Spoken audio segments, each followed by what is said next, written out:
Hey, what is up, everybody? This is Stevie Breach coming to you here today. I am driving home on my way home from work. We had fun. We sold a lot of turkeys today. We're getting ready for Thanksgiving.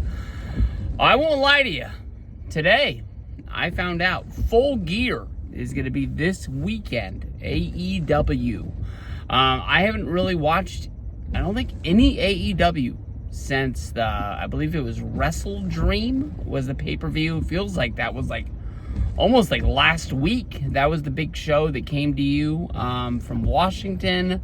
Daniel Bryan, I made the video. I said it's going to be his last match. I ended up watching the whole pay-per-view. I thought that it was all right. I thought that it was kind of weird the way that Brian Danielson lost the match. I thought that it was going to happen. It made a lot of sense to me. The end of the show, basically they're beating him down. They're putting the bag over his head again. Wheeler Yuta is the guy that turned against him. I thought that you could see it coming a mile away. Just the way that they were holding the camera. And then Darby Allin comes down to try and make the save, and then 1,000 guys come out of the back before Orange comes out. And I remember, during the show, in the back, Jerry Lynn had a promo where he basically called him over and was like, hey, I think that you're something special. I think if you put the work in, I think that you have the making to be the guy who could be a world champion here in AEW. And I felt like it was kind of weird. And then, they're putting him over. They're trying to make him look like he's one of the main guys in AEW. I remember when he made his debut, he was kind of always hanging out around the ring. He was just kind of showing that he kind of didn't care. He had his first match at Revolution 2020. He ended up getting beat by Pac, and it was a pretty good match. It was able to show that he was able to wrestle, but he had a good gimmick that people cared about. I remember I dressed up as him that night.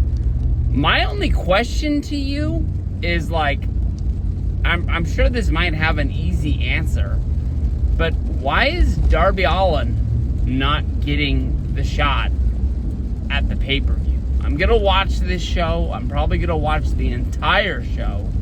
Not sure if I'll tune in for the pre-show. But, I want to help AEW. I believe that they're kind of stuck in a little bit of a rut. I'm hoping that, once Kenny Omega comes back, he's going to make his return for New Japan. Doesn't really make a lot of sense that he's getting paid a lot of money to be one of the guys that's kind of in control of AEW, and he's supposed to be one of the big main guys. He's been a champion there before. He's one of the guys that helped laid the brick to build the company that it is today, and he's wrestling his first match in a long time for another company that, they're kind of a handshake agreement. They send guys to him, they send guys there. But, if this was 80s style, 90s style wrestling, which I really believe is the bread and butter of what I know the most of about wrestling. If Hulk Hogan was injured. How about this? When Hulk Hogan went to go make No Holds Barred, and he wasn't the main guy for the company, he didn't skip WrestleMania 5 to go wrestle a match for New Japan. He wrestled for WWF. Vince was cutting him the checks, and he was the main guy. That's the reason why they were as big as company as they were. They weren't helping out the other guys. And I'll tell you the truth, his match at Wrestle Kingdom isn't moving the needle for me. It's not making me want to set an alarm. It's not making me want to stay up late in order to watch that show. I haven't watched Wrestle Kingdom in a few years, and I think he's wrestling on the show. I think the Bucks are wrestling on the show. It's a lot which made me get into, like, you know, having parties to watch New Japan back in, like, 2015, 2016. It's not making me want to do it now.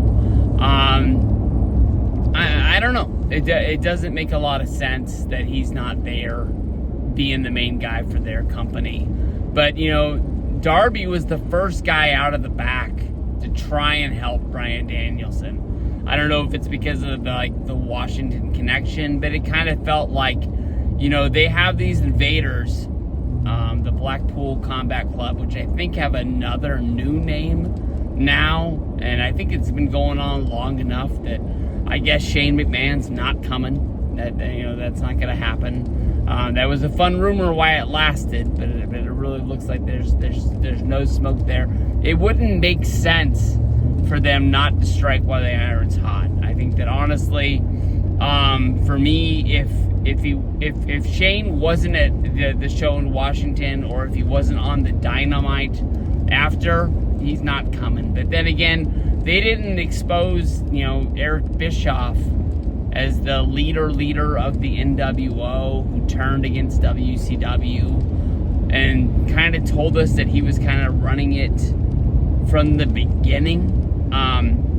Even in the shadows, it wasn't like he just turned and joined that day. They made it seem like he was like kind of like turning the screws the whole freaking time to make sure Hall, Nash, and Hogan always came out on top, is what Piper said in his promo when he was saying, like, was the road crooked or was it straight?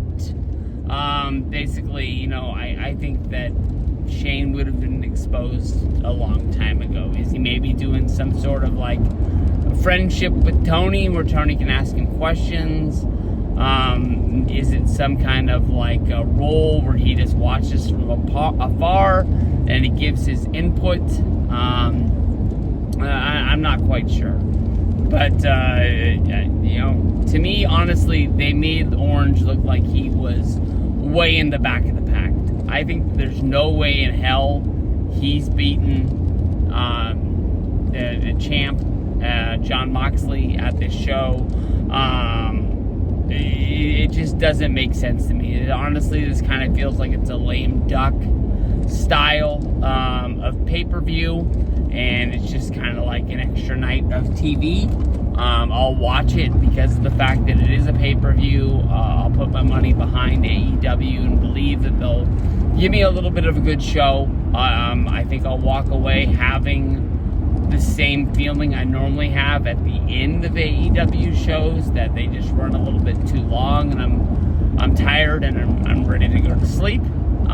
But we'll see. AEW Saturday night, freshly squeezed. Are we gonna have a new champ?